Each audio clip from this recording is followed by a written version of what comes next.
Transport Minister Daryl Vaz has acknowledged that it will be challenging to clear the backlog of more than 1 million outstanding traffic tickets before the administrative demerit points system takes effect on October 1.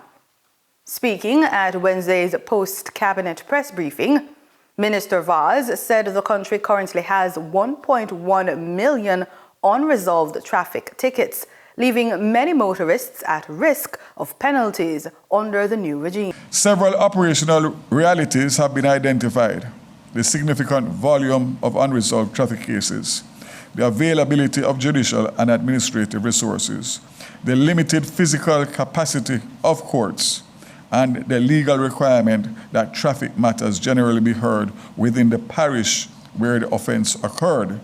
He revealed that a stakeholder group has been established to develop a practical solution to the problem. It is this stakeholder group that is going to navigate now to come up with a practical solution. So what we have is something that's in theory sounds good, but I talk straight.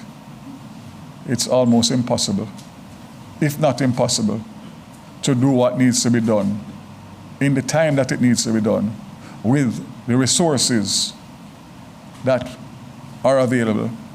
Despite the challenges, the minister insisted the government will not be pressured into postponing the implementation of the demerit points system.